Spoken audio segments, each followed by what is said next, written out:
Assalamualaikum warahmatullahi wabarakatuh.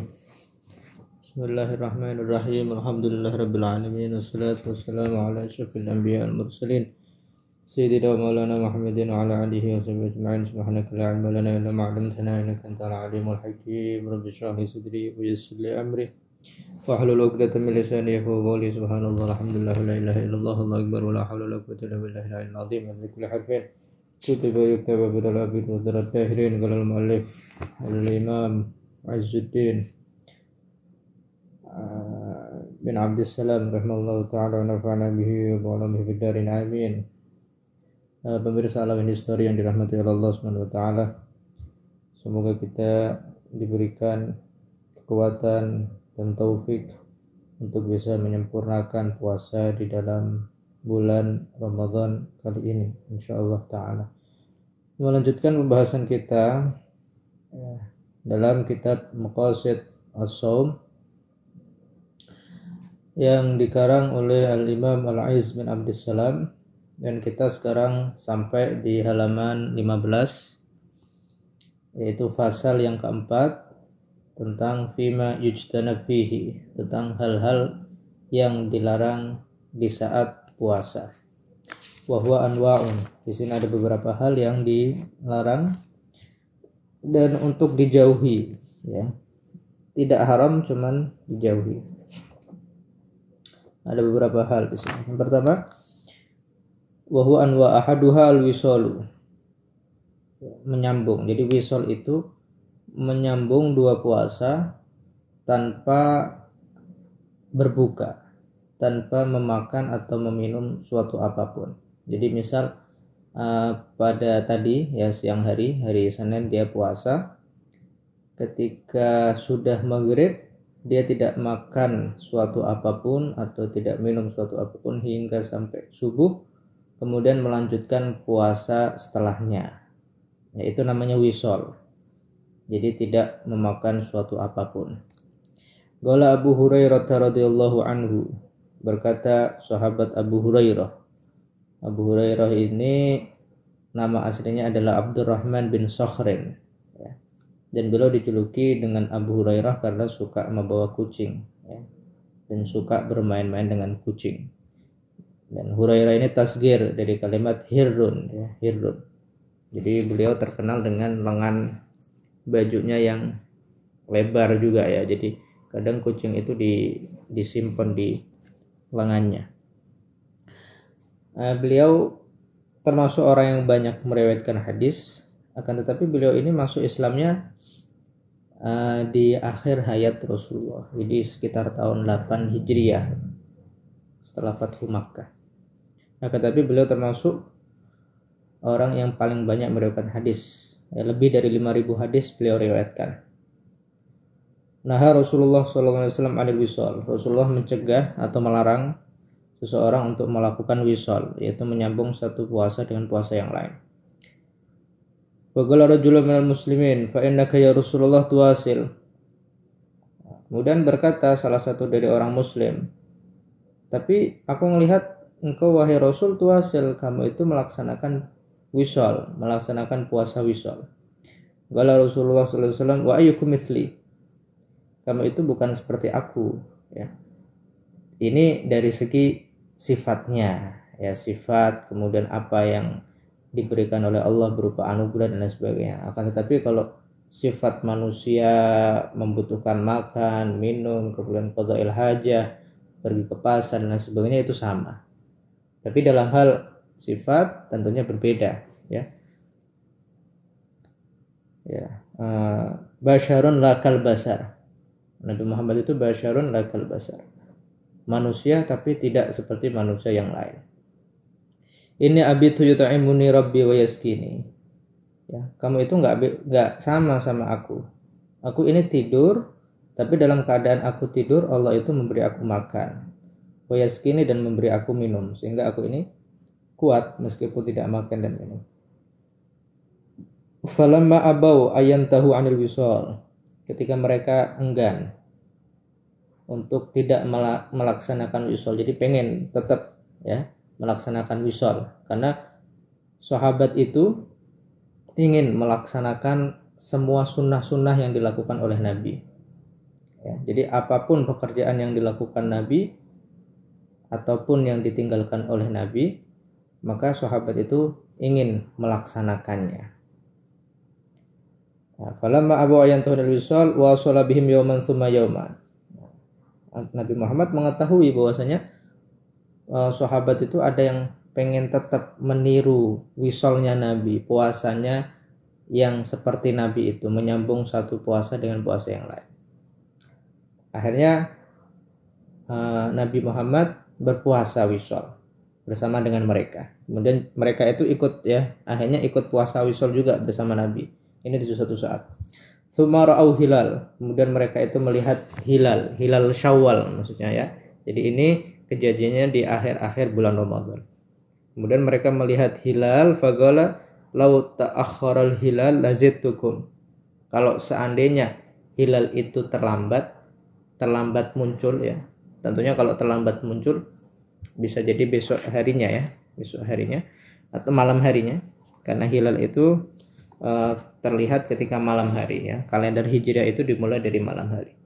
Lau ta'akhkharal hilal lazidtukum. Kalau seandainya hilal itu terlambat, lazidtukum, maka aku pasti akan menambahkan puasanya itu.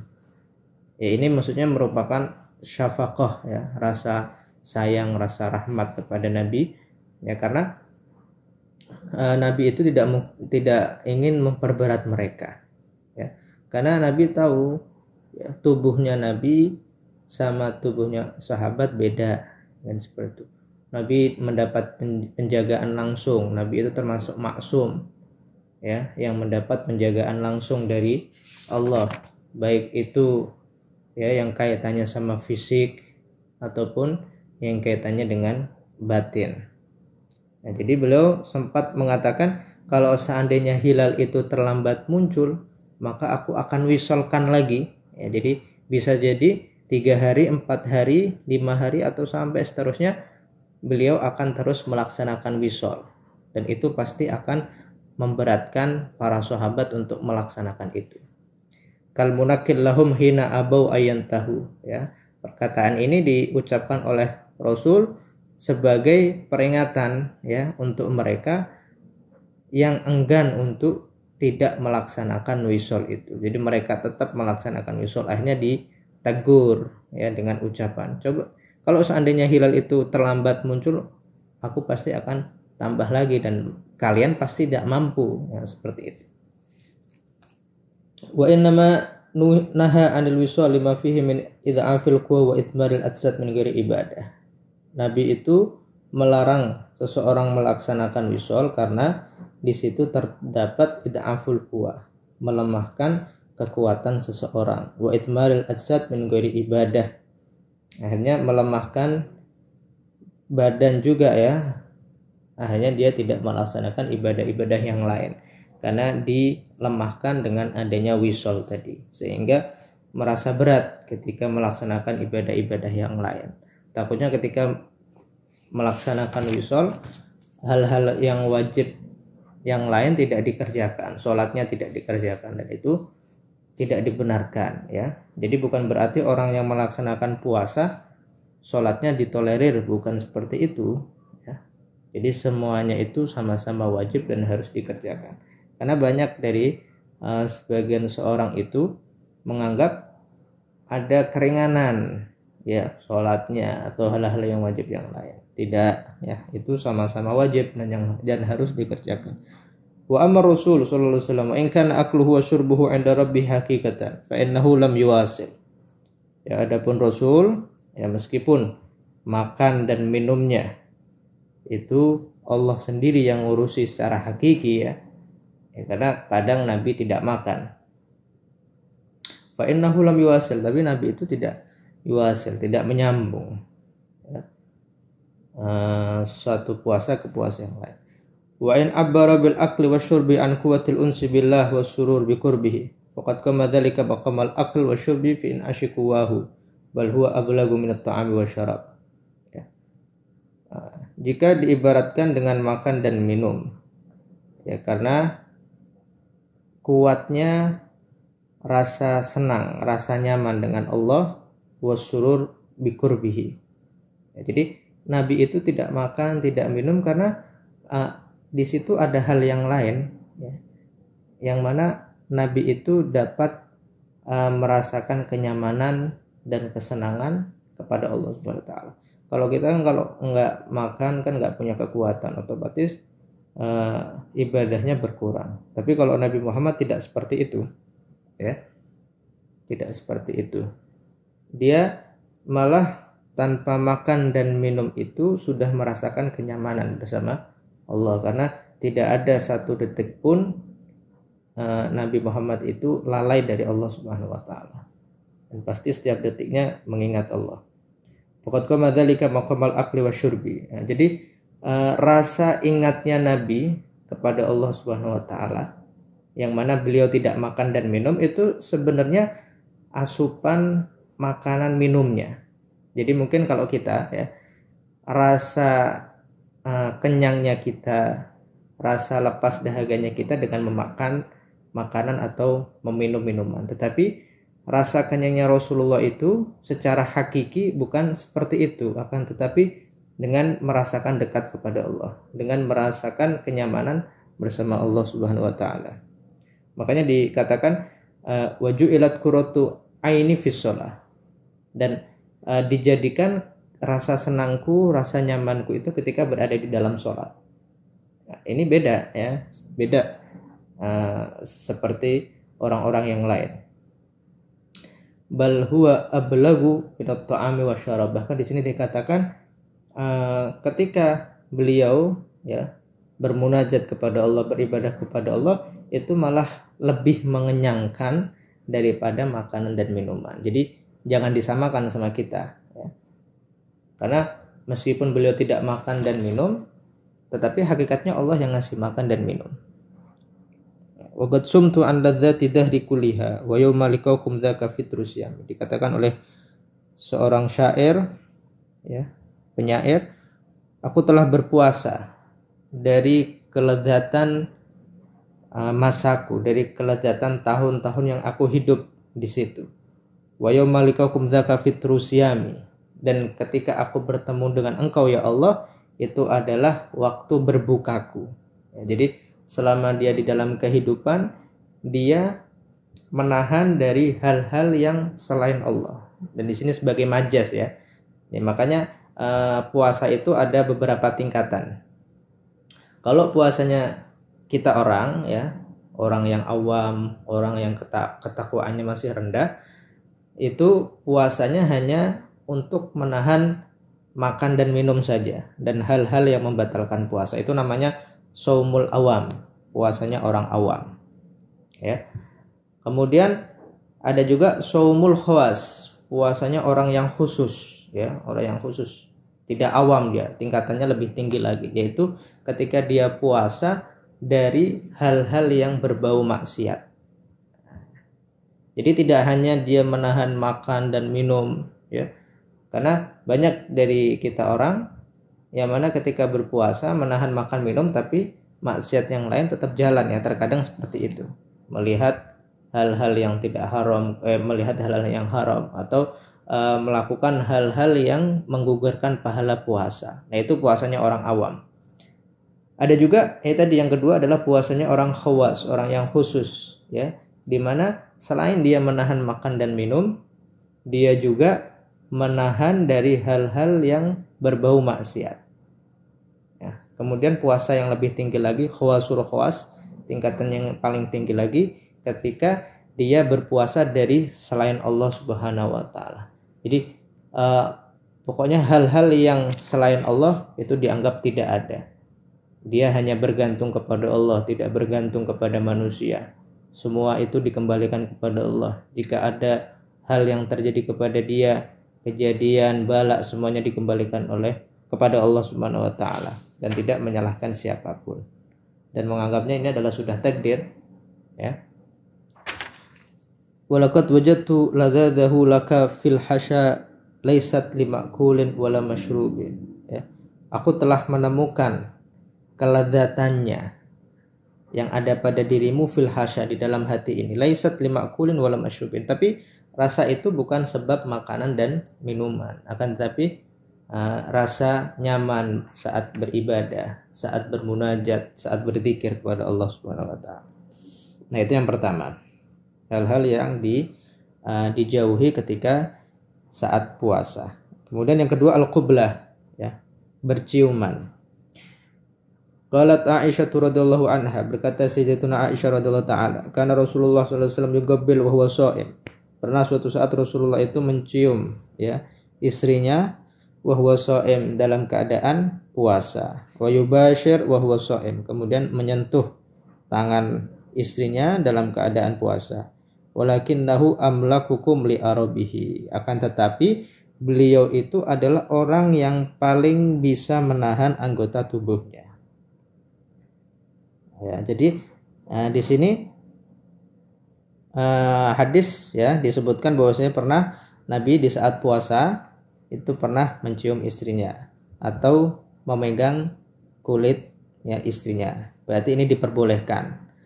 Ya, tapi di sini nanti ada dijelaskan kalau seandainya itu tidak membuat dia terpancing untuk melakukan hal yang melebihi hal itu. Ya, karena itu nanti bisa mengakibatkan batalnya puasa. Tapi kalau sekedar, ya, dia mencium, tidak ada syahwat atau hanya memegang saja, itu tidak masalah.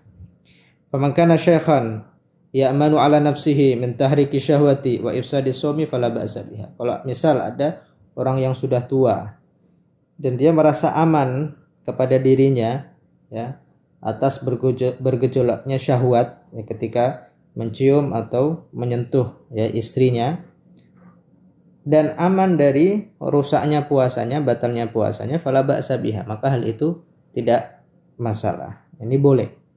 Wa in kana syabban, tapi kalau misal ada pemuda la ya'man dzalik, ya, dia tidak aman, ya, tidak tahan, takutnya tidak tahan, ya, akan melakukan yang lebih dari itu, kurihat lahu, maka itu hukumnya makruh dia melaksanakan atau melakukan ciuman atau menyentuh tangan, ya. Lima fiha min ta'ridil ibadah lil ifsad wal mukhatarati biha, karena terkandung di dalamnya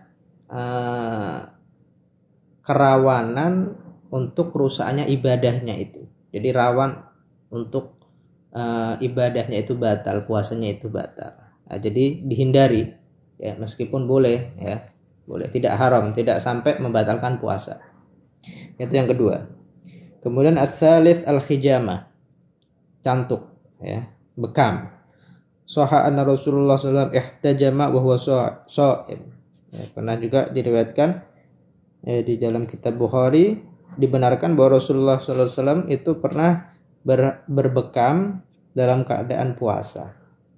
Wasuila Anas radhiyallahu anhu, akuntum takrahuna al-hijamah lis-shaim? Apakah kamu membenci hijamah atau tidak menyukai bekam di saat puasa? Qala la, tidak, illa min ajli du'fi, nah, kecuali karena ada efek melemahkan tubuhnya itu. Ya, jadi kalau hal itu tidak melemahkan tubuhnya tidak masalah. Ya boleh, mubah. Tapi kalau sampai melemahkan badannya sehingga akhirnya dia butuh makan dan minum, maka itu tidak boleh, ya. Faman afathul hijamatu kurihalahu, ya, orang yang bisa lemah, ya, karena sebab hijamah, maka makruh dia melaksanakan hijamah. Idz la ya'manu minal fitri aw min thiqalil ibadah alaihi, karena tidak aman, ya, dari dia berbuka, karena nanti bisa menyebabkan dia berbuka, maksudnya. Au min thiqalil ibadah, atau akan merasakan beratnya ibadah. Fayatabarram biha fayakrahu ibadatallah, hanya dia enggak mau ibadah karena sudah lemas itu tadi, karena melaksanakan hijamah tadi, akhirnya dia meninggalkan ibadah Allah. Hanya hukumnya makruh. Kemudian ar-rabi' al-kuhlu, memakai celak, ya, di saat puasa. Karena Anas radhiyallahu anhu, Anas bin Malik, yaktahil wa huwa shaim, dia bercelak dalam keadaan puasa. Wa qalal A'mash, ma ra'aitu ahadan min ashabina yakrahul kuhla lis-shaim. Berkata A'mas, aku tidak melihat seseorang dari teman-teman kami yang mereka itu tidak menyukai bercelak saat berpuasa. Jadi tidak masalah, tidak membuat makruh ya di saat puasa. Pendapat ya. Jadi ada pendapat di sini. Wa kana Ibrahim yurakhis an yaktahil as-shaim bis-sabir. Ibrahim memperbolehkan seorang itu ya, orang yang berpuasa bercelak dengan sobir. Sobir itu jadam ya, sesuatu yang pahit itu. Di sini dikatakan usoroh sajari murrin. Jadi perasan pohon yang pahit ya, mungkin ditumbuk gitu, dibakar kemudian ditumbuk, kemudian bubuknya itu dijadikan celak. Fala farqa bainal kuhlil hadil ladzi yanfudu ilal hulkum wa baina ghairi. Di sini tidak ada perbedaan antara celak yang tajam sehingga tajamnya itu bisa mengalir atau masuk sampai ke tenggorokan, sampai ke jauf ya. Nanti itu di bab puasa itu ada hal-hal yang membatalkan puasa, yaitu masuknya sesuatu ke dalam rongga. Tapi ada pendapat yang mana mata itu tidak termasuk rongga ya, jadi tidak masalah, sebenarnya tidak masalah. Yang fudu ilal hulkum wa baina ghairi wal aula istinabuhu. Akan tetapi di sini lebih utama untuk dijauhi khurujan an khilafil ulama ya, karena mungkin ada karena ada pendapat yang mengatakan mata itu termasuk jauf, sehingga misal ada seseorang yang kemasukan ya air atau benda dari matanya, itu bisa membatalkan puasa. Tapi kita mengambil pendapat yang lain yang mana mata itu bukan termasuk jauf ya, sehingga misal orang kemasukan debu atau ini tadi kaitannya sama celak, itu tidak masalah, tidak membatalkan puasa. Kemudian yang terakhir al-khamis al-istinsyak fil wudu. Istinsyak, memasukkan air ke hidung, itu namanya istinsyak. Kalau mengeluarkan itu namanya istinthar. Dan kedua-duanya sunnah ya. Jadi istinsyak ketika air dimasukkan ke hidung, kemudian ketika dikeluarkan itu namanya istinthar ya. Dan di sini dimakruhkan istinsyak fil wudu. Qala Rasulullah SAW li Laqit bin Sabrah ya. Rasulullah berkata kepada Laqit bin Sabrah, asbigil wudu, sempurnakan wudu. Jadi melebihi batas-batasnya itu, dilebihkan. Wa khalil bainal asabi, dan sela-selai antara jari-jari ya, agar air itu yakin ya masuk ke sela-sela jari-jari tangan atau kaki. Wa balik fil istinsyak ya, dan berlebih-lebihanlah di dalam istinsyak ya. Jadi karena ada juga pendapat yang mengatakan orang yang suka istinsyak itu terhindar dari penyakit pilek ya, flu itu karena orang sering istinsyak ya, termasuk resep untuk terjauh dari penyakit flu. Illa antakuna sha'iman, kecuali kalau kamu dalam keadaan puasa. Nah, itu tidak boleh balik ya, berlebih-lebihan dalam istinsyak ya, di saat puasa itu makruh. Sama dengan kumur-kumur, itu hukumnya makruh juga. Maka kalau misal ya dia berlebih-lebihan waktu puasa itu bisa membatalkan. Tapi kalau dia biasa ya, dia tidak berlebih-lebihan, tapi matmadhahnya berkumur atau istinsyaknya biasa saja, tapi kemasukan, nah itu tidak membatalkan puasa. Tapi kalau dia mubalaghah ya, berlebih-lebihan, kemudian ada air yang masuk ke tenggorokannya, itu bisa membatalkan puasa. Nah, tapi itu diingat kalau seandainya kumur-kumurnya itu yang disyariatkan, yang disunnahkan. Nah, contoh yang tadi disunnahkan karena dilakukan pada saat wudhu. Tapi kalau misal ada orang nggak wudhu, tiba-tiba pergi ke kamar mandi, kemudian kumur-kumur, ya kumur-kumurnya nggak sunnah, tapi ada yang masuk, nah itu langsung bisa membatalkan, meskipun dia tidak berlebih-lebihan, ya, meskipun tidak sengaja, karena dia melakukannya dalam keadaan matmadhah itu, kumur-kumur itu bukan sunnah, ya, tapi biasa, mubah. Fanaha anil mubalaghah, maka dilarang untuk mubalaghah, berlebih-lebihan. Lima fi dzalika minal mukhatarah, karena di dalamnya terdapat bahaya ya yang berkaitan dengan ibadah, wa ta'ridi halil ifsad, dan rawan batalnya puasa itu. Wallahu a'lam. Mungkin itu saja yang dapat saya sampaikan, semoga yang sedikit ini bisa bermanfaat. Wabillahi taufiq wal hidayah. Wassalamualaikum warahmatullahi wabarakatuh.